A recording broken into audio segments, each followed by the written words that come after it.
Good afternoon, everyone. As many of you are aware, we announced yesterday that Children's Hospital of Philadelphia will assist the Department of Public Health in a new school COVID-19 vaccination program. This effort is intended to inoculate teachers, principals, and staff at all schools in Philadelphia. This includes staff at all district-run, charter, independent, and pro schools, as well as at child care centers and pre-K providers. Classroom aides and cafeteria workers will also be included. The vaccination effort is expected to begin by the end of February and expand to a number of locations, including pop-up clinics located in school buildings throughout the city. Further operational details are still being developed, but we want to get the word out now. We near the one-year anniversary of the pandemic. Getting children back into classrooms throughout the city is vitally important to their future. I'm absolutely thrilled to see Children's Hospital of Philadelphia stepping up in a major way for our kids. While I fully support Dr. Height's plan to have students back in classrooms the week of February 22nd, we also know this vaccination program will go a long way toward easing some of the concerns that teachers have expressed to us. It is imperative that our children get back to in-person learning, and every Philadelphian should be thankful that CHOP is able to offer its resources and expertise for this crucial effort. I want to just quickly mention one other important matter. We have spoken before about the Philadelphia COVID-19 Restaurant and Gym Relief Program. This is our latest effort to provide at least a bit of relief to two industries that have been particularly hard hit during the pandemic. The application for this $12 million grant program closes today at 11:59 p.m. So for owners and operators of gyms and restaurants, if you have not yet applied, please do so before midnight. Awards will be made based on eligibility and alignment with program priorities, so it's not too late. Grant awards are estimated to be up to $15,000 per business. Businesses can apply online at phila.gov/RGRP. That's phila.gov/RGRP. On that site, we also have a list of organizations that can help businesses fill out the application, including translation and technological assistance. However, most of these community organizations are only available during normal business hours, so you need to reach out soon if you need assistance applying before the deadline. And now Dr. Farley has a couple of other important announcements. Thank you, Mayor. Our COVID case counts are falling in Philadelphia. I'll update you on the epidemic, on our vaccine program, and our restrictions. First, the numbers. Since this time yesterday, we've identified 473 new cases of coronavirus infection in Philadelphia residents confirmed by the PCR test, bringing us to a total confirmed case count of 109,183 since the beginning of the epidemic, and an additional 99 new probable cases diagnosed by the rapid antigen test. Now, for the past week that ended on February 6th, we averaged 303 cases per day. That's the PCR test and the antigen test combined. So far, we expect more to come in later. And of those people tested, 6.2% of the tests were positive.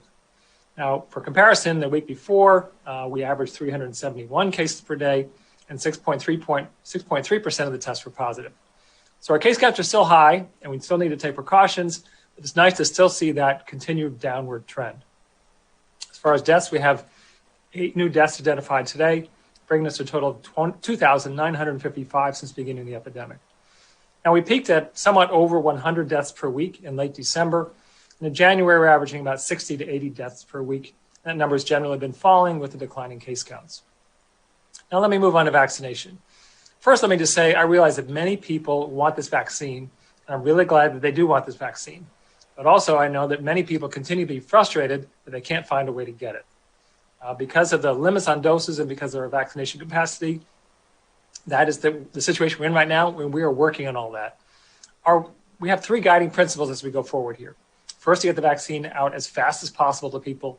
Second, to do it in a way that saves the most lives to those people whose vaccination would prevent the most serious infection. And third, to do it with racial equity. We have more work to do in all 3 of those areas, but we are making progress. First, let me talk about our vaccine supply. We continue to have limited vaccine supply, but there's some moves in the positive direction here. This week, we're receiving 10,700 doses of the Pfizer vaccine, and our Moderna vaccine allocation increased to 14,400 from a little more than 10,000 before. In addition to that, there's a new federal pharmacy partnership that is bringing in an additional 4,900 doses of Moderna vaccine to Rite Aid pharmacies specifically. Now that's welcome. Those increases are great. But remember, we have 1.2 million adults in the city of Philadelphia, so it's still going to be many months before everyone has an opportunity to get vaccinated. Now also, not too far in the future, the Johnson & Johnson vaccine is likely to be approved. And the best estimates are that it may be shipped to Philadelphia around March 1st. And this vaccine has a couple of major advantages. It's only a single dose rather than 2 doses. And it can be kept in a refrigerator. It doesn't need to be frozen. However, it is somewhat less effective than the other vaccines. The numbers that come out of the press release from the companies, we haven't seen the studies yet, are that it's 72% effective at preventing infection, but it's 85% effective in preventing severe disease, which is more important. Now, as vaccines go, that's still a very good vaccine. I would highly recommend people get the vaccine if they have the opportunity, but it is not quite as good as the Moderna and the Pfizer vaccines that we're giving right now. Now, initially, the Johnson & Johnson vaccine will come to us in very limited doses. Based on what I've heard at the national level, I'll estimate that our initial allocation may be between 5,000 and 10,000 doses only. And it's unclear how many doses we'll get after that. But still, this is one more weapon in this battle, and that's very much welcome. Let me talk about how we're doing with administration of our vaccines.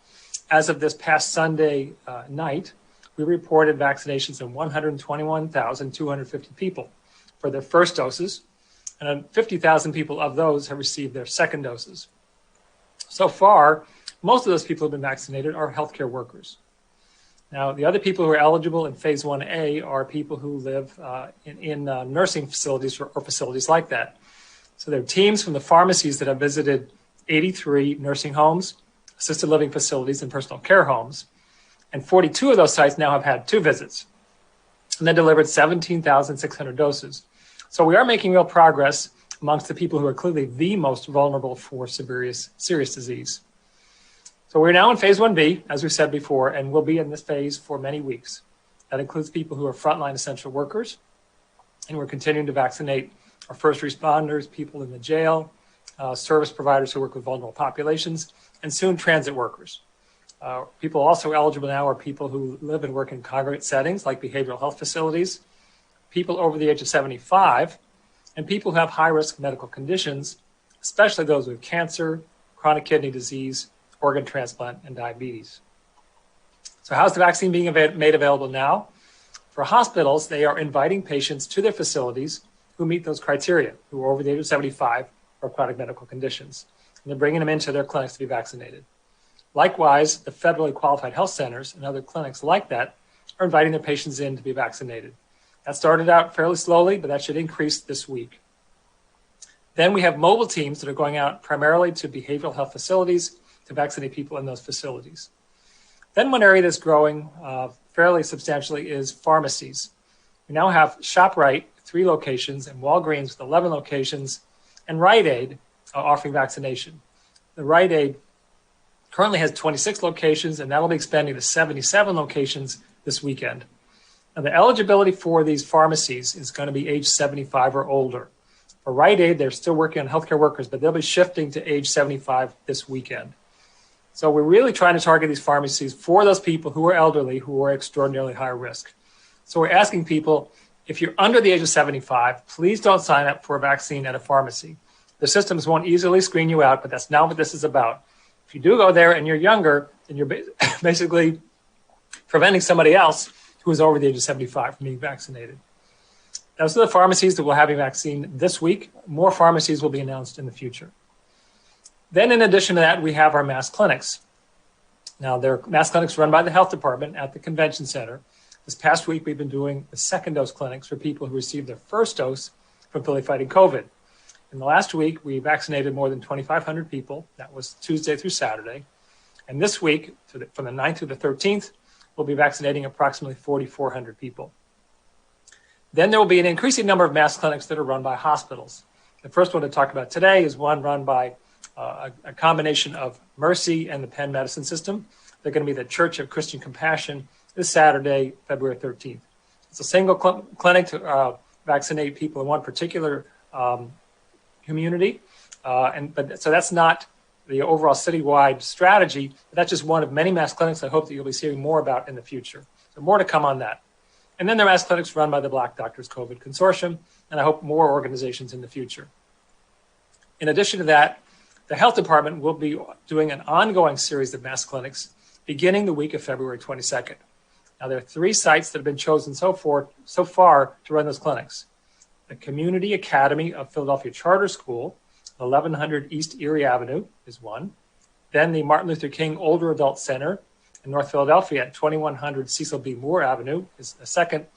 And the University of the Sciences in West Philadelphia at 730 South 43rd Street is the third. Now, within the next week, we'll get back to you with more specific dates about when the clinics are going to be at each of those different locations. And if people are interested in those participating in getting vaccinated at those clinics or any clinics, they should go to our vaccine interest sign-up form. And people who are on that form who meet our phase 1B criteria, that's a very large list, but some of them will be invited to those clinics to be vaccinated. We will be emailing people and calling those people to invite them to sign up for those appointments. Then, as the mayor said, we are very pleased today to talk about the partnership with Children's Hospital of Philadelphia, or CHOP, to vaccinate teachers, support staff, and childcare staff. I really want to thank them for doing that. Now, there are many details to be worked out, but here's the current plan. The vaccines will be offered at the Roberts Center on the CHOP campus, plus 6 different school-based locations.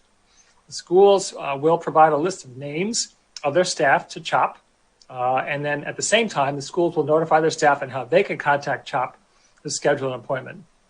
CHOP is still working about how they will invite childcare staff, but childcare staff are part of the same plan.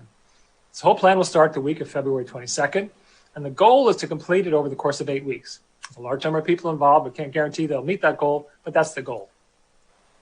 So what should people do who want to get this vaccine? Well, just remind people, if you believe you're eligible because of your job, because you believe you're an essential worker, talk to your employer.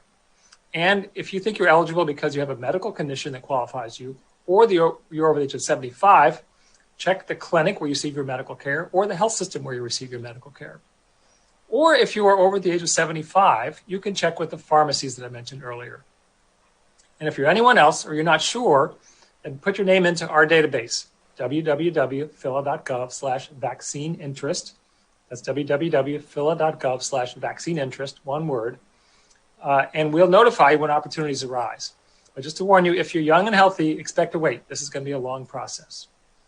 Then I also can announce today we have a new way for organizations to communicate to us about their interest to have their workers vaccinated. This would be for employers of essential workers. We have a website that's starting today, www.phila.gov/businessvaccine. That's www.phila.gov/businessvaccine. This is for an employer of any size, not just a for-profit business. And it's about letting you know how many employees you have that you think may be eligible because they're essential workers. And then as opportunities come up to vaccinate those people, we will notify the person who has provided that information on our website. Now let me move to our safer at home restrictions. As you know, on January 16th, we backed off cautiously in our restrictions. We allowed indoor dining at restaurants with a maximum seating capacity of 25%. Now we know that outdoor dining is safer than indoor dining because of the much better ventilation that you get outdoors. So what we've done since that time is we've worked with the restaurants to establish standards for ventilation that would increase that ventilation indoors and then allow restaurants to have an increased capacity indoors. And the idea is if the restaurants can document that they have this excellent ventilation, that they can increase their capacity from 25% to 50%. So here are the standards. I'll just give you the details of them here, but more is on our website. If they have a heating, ventilation, and air conditioning system, or HVAC system, they need to have the percent of outdoor air that is mixed in that system be greater than 20%. They need to have a filter on that system that has a grade of, that's MERV of 11 or greater. That's MERV 11 or greater. And that system needs to deliver 15 or more air changes per hour. That's to say the air turns over on average every 4 minutes or less. Now, if they don't have an HVAC system, they can still do this. What they need to do is they need to put fans in the windows. And we're giving them guidance on how they can do that. And with using those fans, they can just meet the same goal of the more than 15 air changes per hour. Now, there's a form on our website being posted today in our guidance section for restaurants on how to apply. It's a fairly simple form for restaurants to complete. They do need to have someone to measure the airflow of their system, but it's not that complicated. An HVAC technician can do it, or other people can do it. If people send in those forms, we will review them and we will respond with a goal of respond to restaurants within 72 hours of our having received those forms. And then based upon what's represented to us on those forms, we will approve restaurants who have met the standards. And if they meet the standards, then they can immediately go to the 50% capacity. This goes into effect on this Friday, February 12th. Now, I should note here that we are breaking new ground. We're not aware of other locations that have done this, but we do think this is a way to try to have restaurants get back on their feet economically and provide service to customers while also doing it safely. We're trying to come up with that balance. Consider what we're doing here with these new standards, sort of version 1.0. We're going to learn from this. I'm sure there'll be glitches with it, but as we learn from this, we may need to adjust. But we do. This is an attempt to really try to meet the business goals and the opportunity to get people back to work while also doing it safely. Now, these are the changes we're making to our restrictions today with the restaurants, but if case rates continue to fall, we will be making others as well. I should say, though, that we continue to not allow indoor catered events or indoor social gatherings of any size, because these are the primary way that the virus spreads between households right now. People get together indoors without masks. It's a very high-risk situation. So what should people do now? Remember, the vaccine, as much as we're excited that it's here, will not help us get through this winter wave. There's simply not enough available. We need to keep up our masks and need to keep up our distancing for some time to come. No indoor gatherings, no parties, no inviting friends over, no relatives over, no sleepovers for the kids. If you do get together with others, do it outside while wearing masks. The same precautions are true even after you've been vaccinated. Even after you've been vaccinated, you don't want to spread this infection. More information on all that I talked about is at our website, www.phila.gov/COVID. Thanks.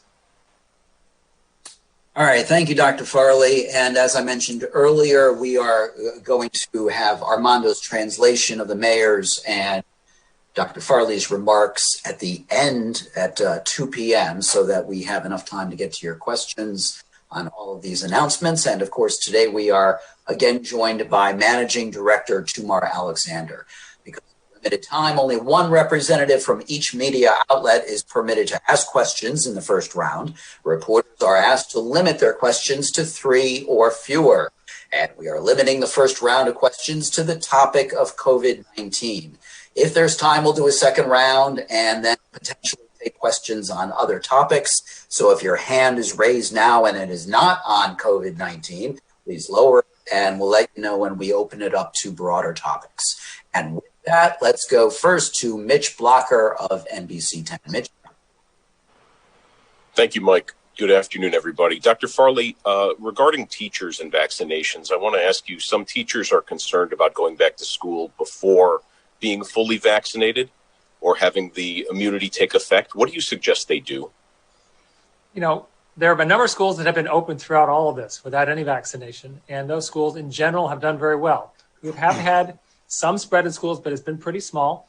I think that people can prevent spread in schools if they follow safety precautions. So I don't think that vaccination is necessary for schools to be open.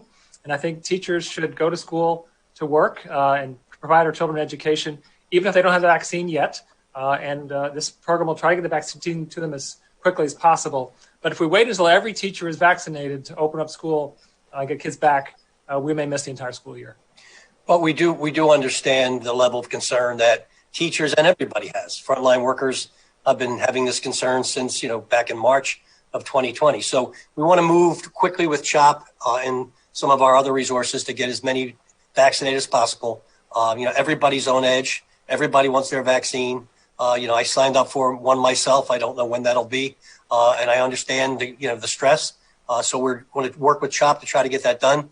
And also work with the district and some of our construction trades folks to try to help get the buildings to a point where we agree they're all safe.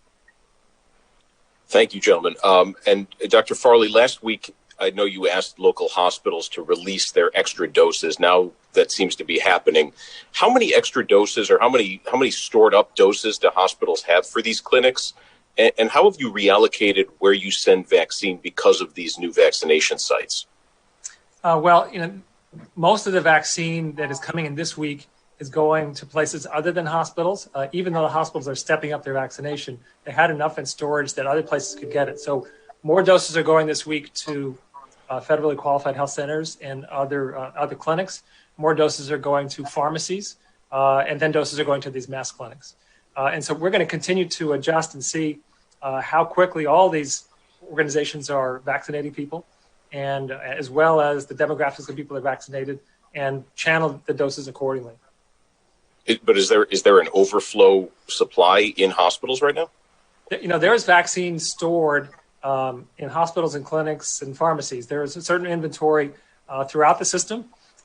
It's more than I'd like it to be. I'd like every dose to be in people's arms, but it was definitely enough in the hospitals that we felt that this week they didn't need to have any doses, that we could channel it to other sites. But also in my discussion with hospitals, a lot of those will be used for their current patients who have underlying conditions. So they'll be scheduled to get in cancer patients and others. So there's a need for them to have some bit of stock in order to vaccinate those folks. And in addition to the second doses, right? People that they've already vaccinated, they need to make sure there's enough when they come back for the second doses. But we're going to have to just be as, monitoring this as close as we can to try to match the rate at which they administer with the doses that come in. And let me ask you one quick question about the mutations. Have you seen any sign that any of these COVID mutations are taking hold in the city? And do you think vaccinations at some point will outpace the mutations' ability to infect? We know in the city that some of the new variants have been identified. So we know that they're here in the city. It's unclear to us what fraction of the viruses that are circulating there have these variants.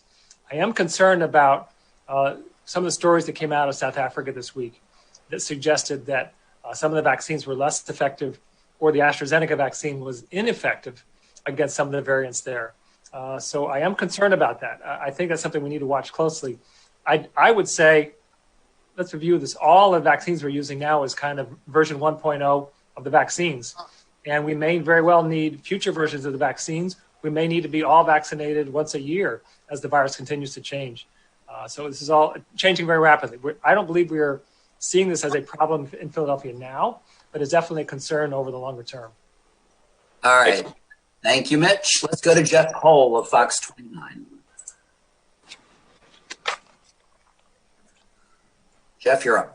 Hi, folks. First, for Dr. Farley, I just want to go back to the teachers one more time, Dr. Farley. On Friday, Jerry Jordan, the union president, said to his pre-K through second grade teachers, you do not go back to the schools. We don't believe they're safe. We obviously know that most teachers have not been vaccinated. It seems to me from your earlier answer, you believe Philadelphia schools are safe for teachers to return to without being vaccinated. Is that correct? That is correct, right? If they follow our safety precautions, and there's a number of schools in the city, parochial schools and some charter schools and independent schools that have been open and have done quite well. Yeah. Question for the mayor. Mayor, can you tell us any more about this third party, whether we're going to get a report out of them soon? And if the third party says, I think these schools are safe, as Dr. Farley just said, do you think Jerry Jordan has an obligation to send his teachers back into buildings here? Well, we have a mediator for a reason. The mediator is working. We realized that the mediator wouldn't be prepared as of this past Monday with the results or a decision. So we decided it would be better not to force the teachers into school until the mediator rules. However the mediator rules, we will abide by that and try to get as much work done as we are now, getting as much work done as possible. I'm not going to comment on Jerry Jordan's style of leadership. He's been elected numerous times to his union, and he leads them well according to the people that matter, and that's the teachers. So we're trying to be friends and deal with everybody on an equal basis. There's no reason to create controversy when we have enough controversy over COVID and the health results, the health effects of it since March. So we're working with everybody to get it done. We'll see what the mediator says. We have spoken with members of the construction trades, especially the sheet metal workers, nationally and locally, and we're willing to do everything we can to get everybody a level of comfort.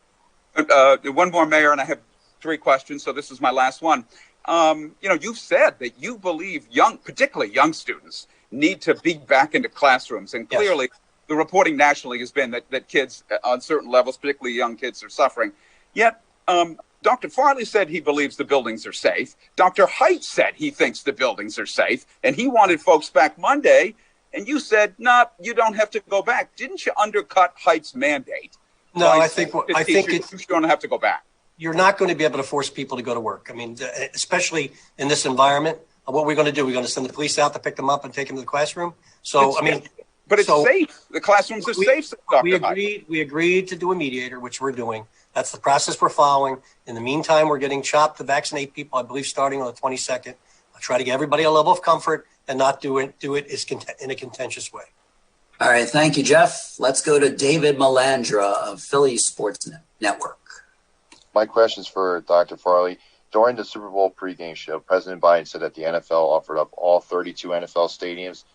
Have you talked to the Eagles about the plan for the mass vaccination unit? If not, if Ranch Philadelphia, would you use any other stadium? Yeah, I have not talked directly with the Eagles, but I know the Eagles have been great partners to this. And I would imagine that if we wanted to have a mass clinic at the stadium, that they would offer up that facility.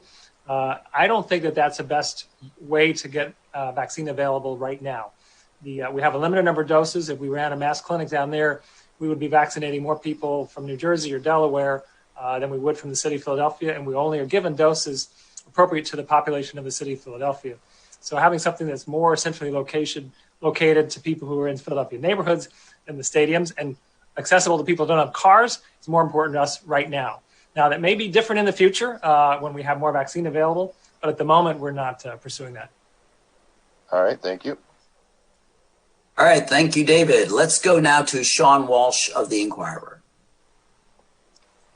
Thanks very much. A couple of my questions got asked, but Dr. Farley, will the city be, with the new ventilation rules for restaurants, will the city be verifying that restaurants have done this, or just kind of accepting the form, and or alternatively, could they do follow-up inspections later, that type of thing? Yeah, it's the latter. So that we will at first just accept the information they've given to us on the form. They have to attest that they've done a real measurement and that have met the standards. But then when we do our routine inspections or inspections on complaint, if they're not in compliance, then they may get a violation for that. On complaint, okay. Wait, did you say on complaint or on a random inspection? Either one. So we do routine inspections on a random basis where everyone gets at least one inspection per year. But we also will inspect if there's a complaint by anybody about any problem with that restaurant. And if we're doing a complaint-based inspection, then we would do this measurement. Thanks. And Mayor Kenney, on the schools issue, if the mediator does say schools can reopen as the district is trying to, what can you do to convince parents or teachers that this is safe, given the sort of disagreement right now? Continuing to make improvements to the school safety. As obviously we've been working over this period of time on lead and asbestos. We will be taking advice from, again, experts in air purification or air handling to make those changes. And look, everybody, as I said from the beginning, everybody's on edge. Everybody's stressed out. Everybody wants a vaccine. Everybody wants to be proof or positive that they're not going to get it. And that's what's created all this. And what's really created it all is having an administration before this one in Washington that was not prepared for anything. So as I said before, from PPE to testing to vaccine availability to distribution of vaccine, they failed miserably in every segment. And we're picking up the pieces, and I think we're doing a good job. And we're trying to move forward. So we'll see what the mediator says, and we'll make the correct improvements, and hopefully we can have a decent end of the school year. Last question is, given what we're hearing about the outcomes for students not being in school, especially their mental health and their learning progress, do you wish in retrospect that the district had reopened or taken the steps it's taken now earlier in the school year? I mean, there's lots of things. Look, there's lots of things going on in the city. Lots of things going on in the country, and we're moving as fast as we can. And all I'm saying is we're trying to get people in a position where they feel safe, where parents feel safe about their kids, and where kids can get back to school. So I can't speculate on what should have or could have or would have been done. Thanks. All right. Thank you, Sean. Let's go now to Maggie Kent of 6ABC. Hey, everybody. This is a question question for both Dr. Farley and the mayor. I understand that there are strict guidelines now for restaurants to be able to open and have people inside. Will those same airflow guidelines be applicable to our school buildings since kids are there for 8 hours a day? So just to be clear, the standards for restaurants are if they want to have an enhanced capacity. Any restaurant in Philadelphia right now can open up at 25% capacity. But if they want to go to 50% capacity, then they have to meet these enhanced ventilation standards. A restaurant is different from a school. A restaurant is particularly high risk because people are not wearing masks because they're eating. In classrooms, we want the teachers and the students to be wearing masks the entire time. So the risk should be substantially less there. I think ventilation is a good thing. I know that the school district is moving to improve ventilation with things like fans as well as their HVAC systems. I think that's a good thing, but they should not have to meet these enhanced restaurant standards in order for them to reopen the schools. Okay. Just to follow up on that, are kids going to be having the breakfast and lunches there? Each school has a different system for where they're actually eating. I don't have the details on that, whether they can do it in the classroom or elsewhere. Okay. And then follow up to the frustrations that you had been talking about earlier with vaccinations. Pennsylvanians, Philadelphians who are seeing people in Jersey and Delaware right over the border getting their appointments and vaccinations. What's your response to the frustrations that you're hearing? What do you need to see either from the state or federal level aside from more doses that could be helpful? I mean, PA doesn't have a statewide registry either, whereas our neighbors do as well. Yeah, I'd be interested to see how the registry works elsewhere. Our system for distribution of these vaccines has many, many different sorts of providers. Hospitals, clinics, pharmacies, each one has their own information systems. I'm not quite sure how it could be scheduled across multiple providers. Kind of like when you schedule a doctor's appointment in general, you don't go to one central number and have them scheduled wherever you're going. You go to the specific doctor's office. So I think it would be hard to do a central registry. I think, everyone in the country is frustrated right now with the vaccine rollout. Let's just face that. Partly that's just, I think largely it's because there's not enough doses of vaccine. But also, this is a new program where everybody wants to be vaccinated at once, and having all the providers develop their systems to deliver that vaccine is something which doesn't happen overnight. And so, we're going to work through our problems as quickly as we can. The other places are facing their own problems, and nobody's going to be happy until we get over the hump where the people most eager have been vaccinated. I think we'll be there in a few weeks. But during that time, it's just going to be tough for everybody. Thank you. Thank you, Maggie. Let's go to Brian Mendoza of Telemundo. Brian, you're up, and we do have Armando here for you. Thank you so much for that. Hola, buenas tardes, Armando. La primera pregunta es si el llamado para vacunar a los maestros es en respuesta a las protestas que realizaron ayer. Y si eso es así, ¿por qué no tener un plan para vacunarlos antes de tiempo si es que los queremos que regresen a las aulas de las escuelas? Armando, you have to unmute, please. The question is whether the plan to vaccinate teachers is in response to the protests that were had yesterday. And if that's the case, what wasn't there a plan to have the teachers be vaccinated before their return to the classrooms? Now, the plan to vaccinate teachers was not in response to the protests yesterday. We have our frontline essential workers on a priority ranking. There's a table there. It starts with first responders and works them down the list. Teachers are about halfway down the list. We are getting close to that. And so this is, as we knew as we approached that, we needed a plan. And so we would talk to CHOP about doing this. And so now we have enough in place to discuss that. So that was just a coincidence. We do want the teachers to be vaccinated as soon as possible to address any fears that they have about coming back to the classroom. But there was nothing prompted this in the past 48 hours.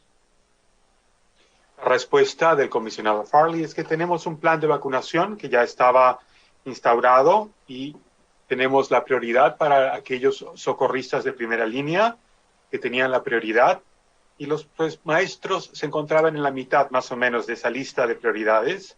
Este es el acercamiento que teníamos en nuestro plan y afortunadamente CHOP, el Hospital de Niños de Filadelfia, accedió a ayudarnos con esta parte del plan. Ha sido entonces una coincidencia.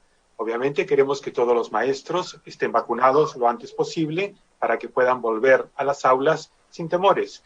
Pero esto no se debe a nada que haya sucedido coincidentalmente en las últimas 48 horas, Brian.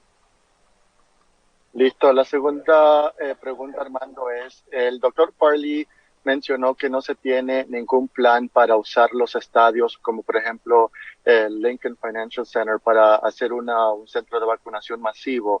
Pero, ¿se tiene algún plan por si acaso esto es necesario así de la noche a la mañana para tener un centro de vacunación tan amplio como se lo podría tener en el estadio?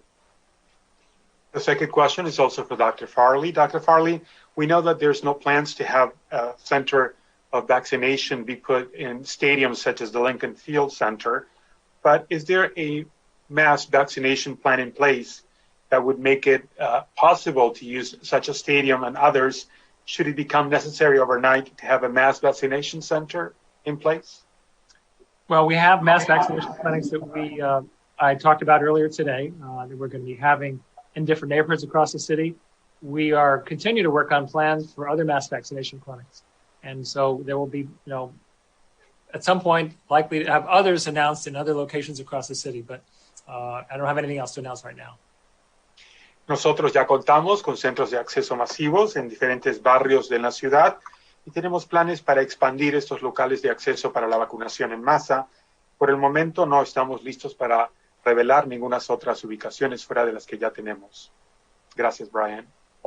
Listo. Y la última pregunta es, hay muchos en la comunidad indocumentada, la comunidad inmigrante, que tienen una preocupación en cuanto a registrarse para recibir la vacuna, ya que tienen miedo que ICE esté en estas ubicaciones. ¿Qué se les puede decir o cómo se le puede reiterar a la comunidad de que van a estar seguros si van o si atienden a que se les administre la vacuna? My third question has to deal with the undocumented immigrant community who's holding fears of signing up for vaccination, fearing that ICE may be around. And what would the city say, and what would be the message to reiterate to these communities in regards to their safety as they sign up for vaccination? Two messages. Number one, we really want you to be vaccinated for your health and the health of the community. Number two, we do not and will not share your name with ICE. The data that's in our database does not get shared with the federal government at all, in particular with ICE. Tenemos dos mensajes para la comunidad inmigrante indocumentada. El primer mensaje es que queremos que se vacune por su propia salud y por la salud de toda la comunidad. Y el segundo mensaje es que nosotros no estamos compartiendo ni vamos a compartir la información que tenemos de ustedes con el gobierno federal y particularmente con ICE, de manera que pueden confiar en un proceso de vacunación seguro. Gracias. Gracias, Armando. Gracias, Brian. Thank you, Brian. Thank you, Armando. Let's go now to Martin Pratt of Philly YBN. This first question is for, I'm not sure if Tumar or the mayor wants to take it. Garbage pickup in South Philly, that was Monday and Tuesday from last week, wasn't picked up. Is there a time frame to expect it to be picked up this week? Hey, Martin, afternoon. I think we're a little behind, just catching up, but folks should keep their trash out. It will be picked up this week. And likely that'll happen. Monday and Tuesday, pickups will happen. Anything that's left over happened today, going until tomorrow morning. Just a reminder, Martin, we're focused on COVID now for this first round. Do you have other COVID-related questions? Yes, I do. This is for Dr. Farley. Dr. Farley, you talked about the restaurant purification. Have you looked at the what's called stat air purifiers? Is there a specific type of purification that you're talking about? Or if a restaurateur picks up a purifier that right now the industry is saying can help kill the pathogen, will they be penalized or not penalized for following exactly your direction if they decide to go over what you said? Yeah, I know that there's a lot of systems and products that are being sold to restaurants as making it safer. But we looked into this and consulted with industrial hygienists. We think that our standards are the way to go rather than some of the I'm sorry. So if people want to do something in addition to our standards, we have no problem with that. But it's really moving a lot of air through those 15 air changes per hour, and then moving in with a good mix of outdoor air and a good filter is what we think is going to make the most difference. Okay, thank you. I'm done. All right, thank you, Martin. Let's go now to Johan Calhoun of Chalkbeat. Johan, you're up. Thank you. The first question is for Dr. Farley. In breaking down the rollout, you said hospitals would contact schools and then by grade. What can you tell us more about the logistics of the rollout? Yeah, unfortunately, I can't give you more details than that, other than this is something that CHOP is going to work out with the school systems that they're dealing with. School systems have the names of their teachers and other staff, and CHOP will essentially set it up in their electronic records, and then the teachers will contact CHOP and schedule a specific appointment. Okay, how many people do you estimate work in district private schools, childcare facilities, and how are they going to fit in this priority system with the teachers? And that question is for Dr. Farley. So the offering the vaccine to teachers and to childcare workers is going to take place more or less at the same time. So it's not going to be one first and then the other another time. We have a more complete list of teachers than childcare workers, but they're working on mechanisms to get the message to childcare workers for them to have that opportunity. We don't have precise numbers on it, and we also don't know how many of these workers will want to be vaccinated. We know many times people, although many people desperately want the vaccine, we have many others who don't. And so it's certainly over the 10,000, maybe 20,000 people ultimately will be vaccinated, but there'll be more than that who will be offered the vaccine. Okay, this is for the mayor and ultimately for the mayor and for Dr. Farley to answer. Mayor Kinney, how will the president's plan help with matters with the teachers? And I'm not sure if you quite said this, but do you still expect school to open February 22nd? Mayor, are you able to unmute there? You're muted. We do expect school to open this 22nd. In simultaneously with the beginning of the vaccination of teachers and other school workers. And I don't know which plan are you talking about with the president? Biden's plan? Which segment of it? What part of it? Let's see here. I expect to have more vaccines sooner than later, and certainly sooner than the Trump administration would have provided. But that's what we really need right now is more vaccines. If I can just say that what the president has said is that he will work hard to increase the number of doses of vaccine that we'll receive. And also he's talked about plans to have federally supported mass vaccination sites. And we're enthusiastic about both, but there's no definitive plans for either right now. So the number of vaccines that you plan on getting from the White House, do you think that's going to help you prioritize with the teachers? The more vaccines we have, the faster we're going to get through and vaccinating everybody. Okay, a quick question for both of you.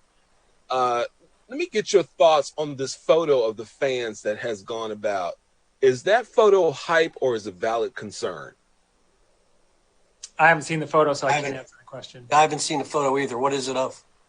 It's a photo of plastic temporary fans that you can possibly get at a dollar store, and they are connected to wooden planks. And apparently these fans are going to be used against the walls or windows of classrooms and used as like an air filtration system in which air is coming in and out of the classroom. So I attended many of the protests yesterday, and many of the signs that I saw had the picture of this photo of this fan. And so, Johan, what I suggest is if you could email that photo to the press account, and we can check with the school district on whether or not there's any veracity to that claim. Doctor, could you at least talk about fans, because they seem to be denigrated on a regular basis, and I think they're being short-sighted. But so, well, I can just talk about the general issue, and that is the goal is to improve ventilation in the same way that we're improving ventilation at restaurants. And one of the things we've learned is that a very simple fan in the window can make a big difference in how much ventilation you have in that room. So that's why one of the options for the restaurants to meet our standards is to put fans in the windows. And so this is what the school district has proposed in some of these older buildings where they really can't upgrade the HVAC system. And I think that that is a great solution to a real problem where we want to increase the ventilation and we need to move quickly. So I haven't seen the picture, but the general concept makes a lot of sense to me. Thank you. I'm emailing you the photo now. Great. Thank you, Johan. Let's go to Claudia Lauer of the Associated Press. Claudia, could you unmute? Sorry. Thank you. I just had a brief couple of questions. I know that 1B includes first responders. I was wondering if there's any information that you guys have heard about whether or not police and firefighters are taking advantage of the vaccine being offered to them, or if you're getting any hint that there's a resistance, if the departments are offering incentives that you know of. Police and fire are definitely getting vaccinated. There's a certain number being vaccinated every week. I can't give you numbers on what percentage of their force are agreeing to be vaccinated. No one's being required to be vaccinated, but they're definitely being vaccinated. Okay, so you've seen a positive response from a lot of the I guess a lot is a hard thing, but you've seen a positive response so far. We know that many people have been vaccinated every week, yes. Great, thank you. Claudia, is that it? Yep, that's it. Thank you. Let's go to Jack Tomzik of the Metro. Thanks for taking my question. Dr. Farley, this is about the pharmacies, and I know you said they're going to be mostly for 75 and older. So is that going to be through the vaccine interest form, or is that something where older residents should be contacting these pharmacies now and calling around to see, who has openings? They can do either. Many of these, it's just opening up, and many of these links get overwhelmed immediately, and so it may be somewhat difficult either way. But they can certainly contact the pharmacies and see if they get an appointment, or they can get it in our vaccine interest form and we'll route it. And I think you mentioned with the CHOP partnership that CHOP's going to be offering it at one of their buildings and 6 other sites. Do you have those sites? No, we don't have that information now. I don't think they've been decided yet. Okay. And with the 3 sites for the health department's mass vaccination site, are they going to be returning locations or recurring clinics there, or is it just going to be one-time clinics there? Likely it'll be recurring. Okay. Thank you. All right. Thank you, Jack. Let's now go to our Hines Figueroa of Univision. Okay, good afternoon, everyone. You hear me? Okay. Yes, go ahead. Mayor, Dr. Farley, good afternoon. My question is going to be for both, pero voy a necesitar, Armando, que me traduzcas, por favor.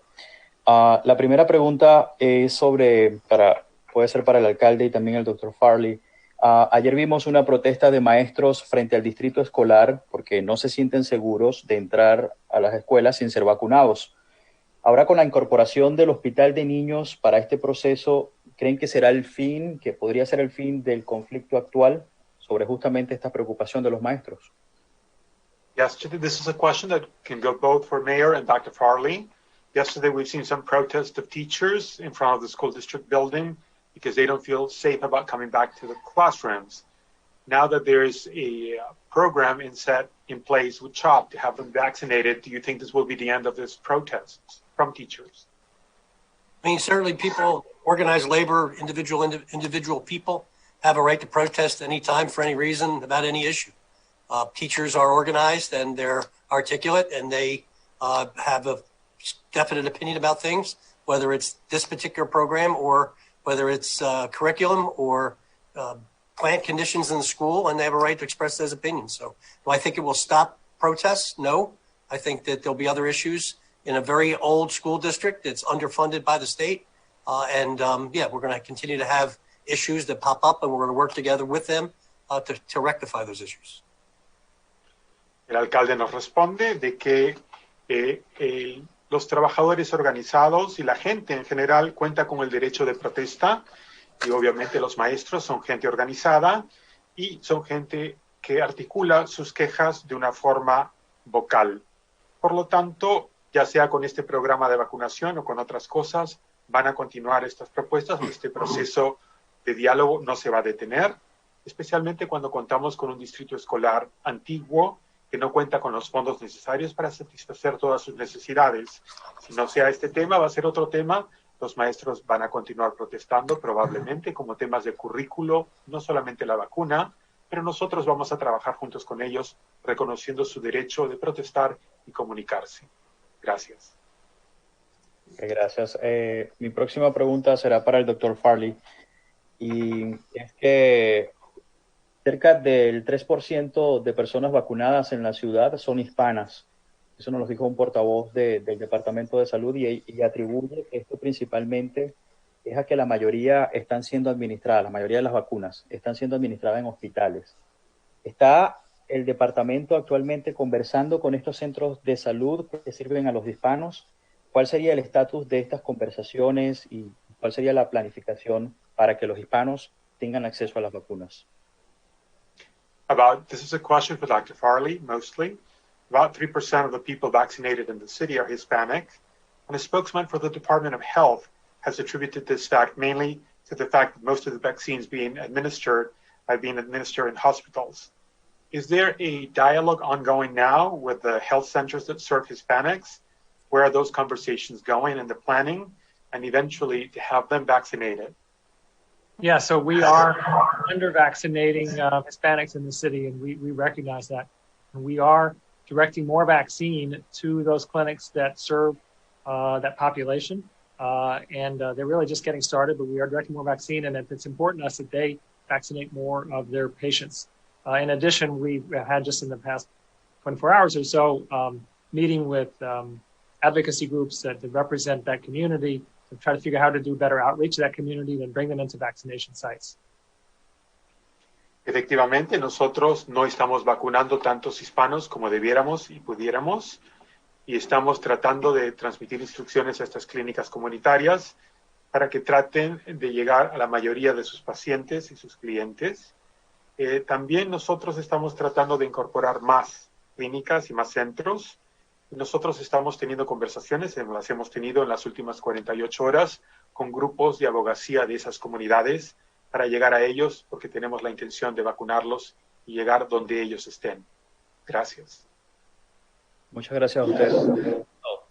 ¿Cómo no, Argenis? Argenis, are you all set? Yeah, I'm set. Thank you. Let's now go to David Merrill of Philadelphia. Hi, first question. I'm wondering who will mostly be eligible at the 3 health department first shot clinics? I mean, given that the pharmacies are taking care of and hospitals are taking care of the, over 75 and health condition workers, is it the case that basically that will be predominantly essential workers at those city clinics? More likely it's going to be people who have high-risk medical conditions, particularly if they're from zip codes where we've been under-vaccinating in those areas. And so now there may be people over the age of 75, but those sort of neighborhood-based clinics are less for essential workers than other opportunities. So at this point, if you're an essential worker and you are getting vaccinated, where's the most likely locale that would be taking place at present? Each one is going to be handled differently. So we're working directly with police and fire, for example, and we're working directly with SEPTA. And then you're hearing the plan today for teachers through CHOP. So we're taking those groups, each one in a somewhat different plan. Right.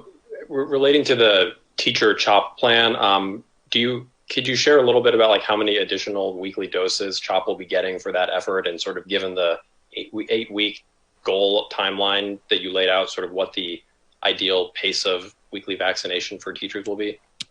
I could say that we think we can supply them with enough to whatever's necessary. We figured out, our best guess is that perhaps 20,000 people will be vaccinated as part of that. And so over a period of weeks, we know that we can provide 20,000 doses. And just the 20K is that total number of staff or the percentage of staff you think likely to take the vaccine? It takes into account the percentage that we think are likely to take the vaccine. So the number could go up or down from there, but we think we can support them either way. Right. And then just the last question I had, this is kind of asking you to speculate, Dr. Farley, but I'm just wondering about, given the consistently lowering case counts in Philadelphia the last few weeks, I'm curious if you, as it relates to the potential presence of the variant, if you think that necessarily means that the variant is perhaps not as prevalent here as it is elsewhere, or that it may be, but the restrictions that currently exist are just doing well enough to, sort of check any potential, spike due to the variant. I mean, do you have any sort of inkling one way or the other where you would land on that question? Yeah, so first there's more than one variant. There's the one from the United Kingdom, which we know is in this country, and it's a pretty small percentage of the viruses that are circulating, but growing rapidly. On the other hand, if you look at what's happening in the United Kingdom right now, case rates are falling very rapidly. So it does seem like the restrictions can prevent spread even with the United Kingdom variant. More concerning to me is the variant from South Africa rather, and perhaps ones from Brazil, where the vaccine may be less effective. So I would say right now I'm optimistic that the steps we are taking are keeping the virus rates going down, and will continue to do so for at least another 2 or 3 months. After that, all bets are off whether one of these variants comes into play and whether that might cause rates to go up, or whether at that point we will have enough people vaccinated to prevent that from happening. Thanks. All right. Thank you, David. And finally, we will wrap up our questioning today with Pat Loeb of KYW. Mayor Kenny, you said you'd signed up for a vaccine. Are you in Group 1B? No, I'm in 1C, I believe. I went on the city site, signed up for it, put in all my things that are wrong with me.